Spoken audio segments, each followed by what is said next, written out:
Hari sudah mulai siang. Dari semalam Jonathan tidak lelah untuk mencari keberadaan Luna. Bahkan dia tidak dapat melacak keberadaan Tuan Stephen dan Matteo. Karena mereka tiba-tiba saja menonaktifkan ponselnya membuat Jonathan semakin merasa frustasi. Tuan Stephen saat ini berada di sebuah markas, Tuan.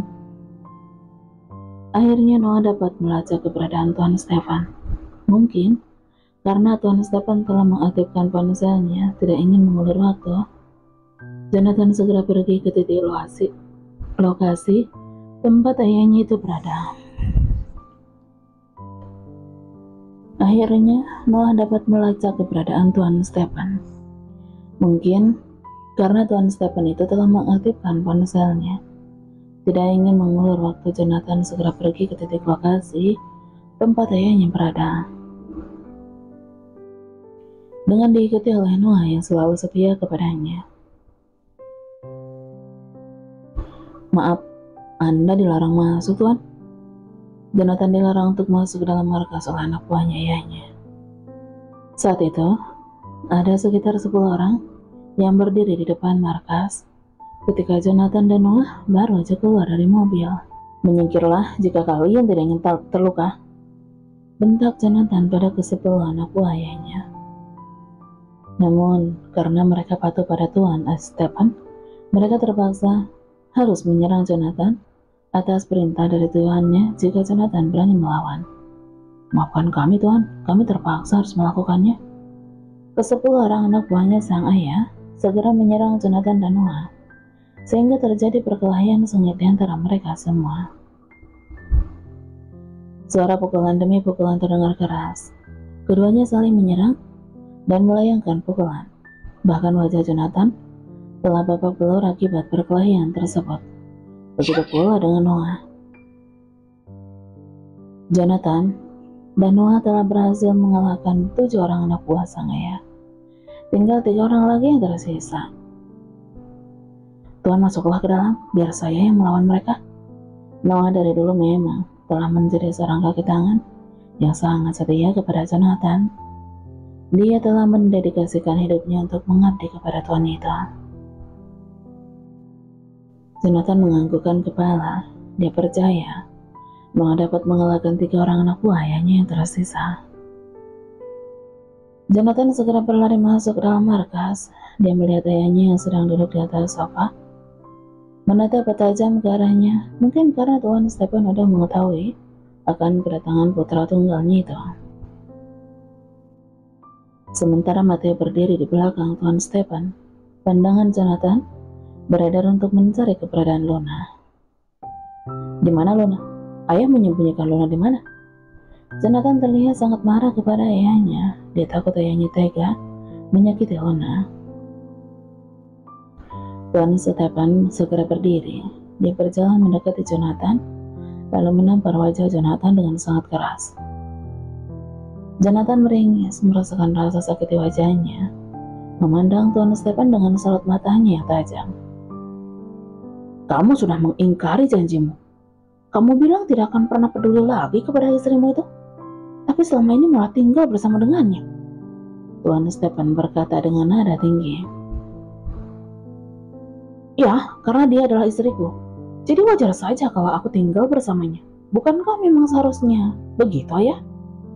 Tuan Stephen ingin menampar wajah Jonathan kembali, tapi tertahankan ketika mendengar perkataan Jonathan.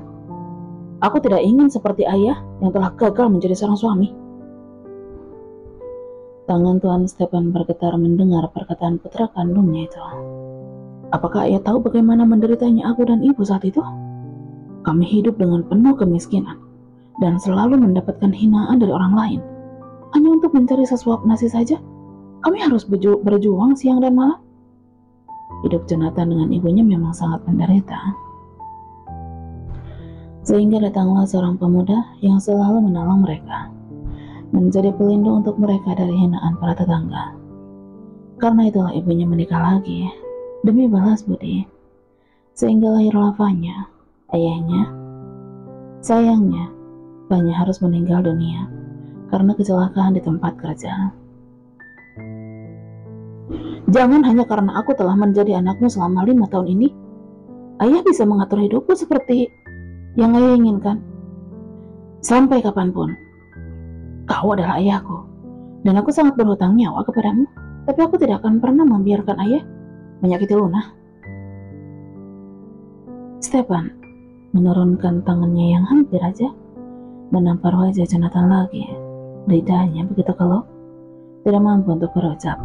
Mengapa ayah tega memalsukan foto Luna dengan Arga? Di saat Luna terbaring koma, dia sedang berjuang antara hidup dan mati.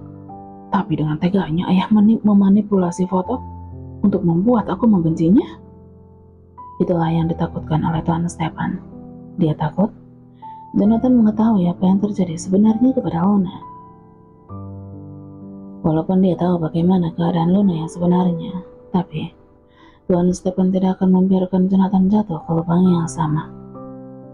Ayah melakukannya untuk kebaikanmu. Sebagai seorang ayahnya ingin melakukan yang terbaik untuk anaknya. Ayah tidak ingin kamu menjadi bagian keluarga Alexander lagi. Tuan Stefan memilih untuk tutup mata dengan ketulusan Luna karena dia merasa Grace lebih baik dari Luna. Jonathan tersenyum getir. Ayah bilang Grace lebih baik dari Luna. Aku tahu masa lalu Grace seperti apa, tapi saat itu aku tidak mempermasalahkannya. Tapi apakah kali ini bisa diterima?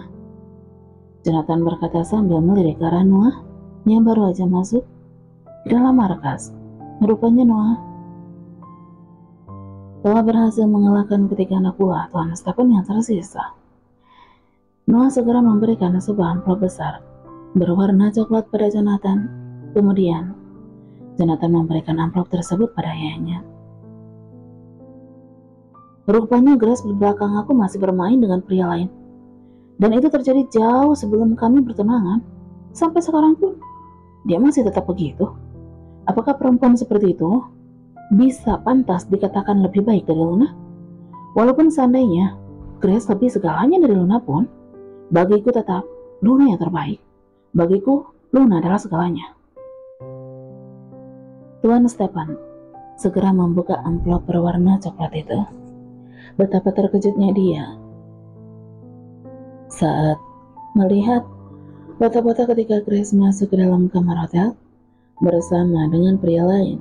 Bahkan setiap foto memperlihatkan Grace dengan pria yang berbeda-beda.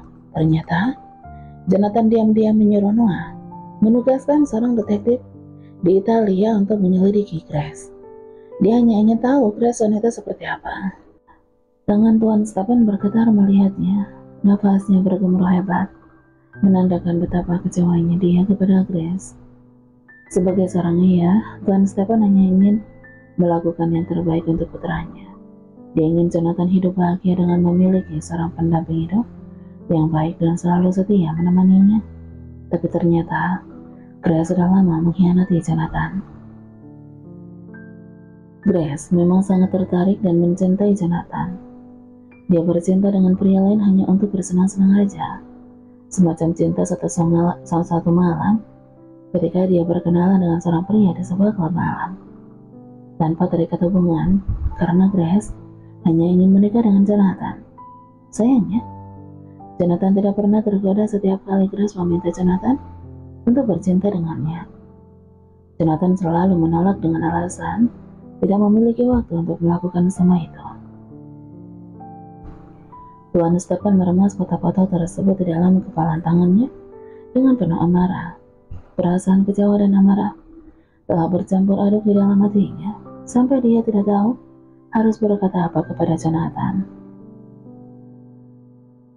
Sementara Jonathan dia segera berlari mencari keberadaan Luna ke setiap ruangan yang ada di dalam markas itu. Siapa tahu ayahnya mengurung Luna di salah satu ruangan yang ada di sana. Luna. Namun sayangnya, wanita yang dia cari tidak dia temukan. Jonathan sangat frustasi dibuatnya. Dia segera menghampiri kembali ayahnya yang masih berdiri mematung. Tuan Stefan sangat tertampar dengan kenyataan tentang calon menantu kebanggaannya itu. Ayah, di mana Luna? Tuan Stefan tak menjawab. pria itu hanya menundukkan kepala, seakan merasa bersalah kepada Jonathan. Jonathan merasakan frustasi, firasat yang tidak enak ketika melihat raut wajah Yang yang semakin dan seakan sangat merasa bersalah padanya. Aku bilang di mana Luna, Ayah? Ayah menyembunyikan Luna di mana? Jonathan sangat berharap ayahnya tidak menyakiti Luna dan tidak melakukan hal yang mengerikan kepada Luna, karena dia tahu bagaimana sikap ayahnya. Ayahnya jika marah, dia akan berbuat lebih sadis dan lebih mengerikan dari Jonathan. Tangan Tuan Stephen gemetaran sampai foto-foto yang ada di dalam genggamannya berjatuhan ke lantai. Maafkan ayah. Sementara itu Bu Amel nampak gelisah. Ia sangat mengkhawatirkan Selena. Sampai siang hari ini, putrinya belum pulang juga. Dia takut Rafael Wilson tega menyakiti putrinya. Bu Amel segera menemui suaminya yang berada di ruang kerja. Terlihat Tuan Nabian sedang termenung di sana. Dia teringat dengan perkataan Arga yang kemungkinan Rafael Wilson datang ke Indonesia untuk menghancurkannya dan juga Arga. Dan kemungkinan besar pria itu adalah Jonathan. Makanya, paket misterius yang berisikan potongan kepala Dr. Nina yang bertuliskan untuk mertuaku. Apakah mungkin Rafael Wilson adalah Jonathan? Tanya Bu Amel pada suaminya dengan suaranya yang bergetar. Tuan Nabian menggelengkan kepalanya. Aku tidak tahu. Saat ini dia belum bisa berpikir dengan jernih. Tuan Nabian sangat takut jika apa yang ada di dalam isi surat itu benar, bahwa suatu hari orang misterius itu akan mengirimkan potongan kepala Luna kepadanya.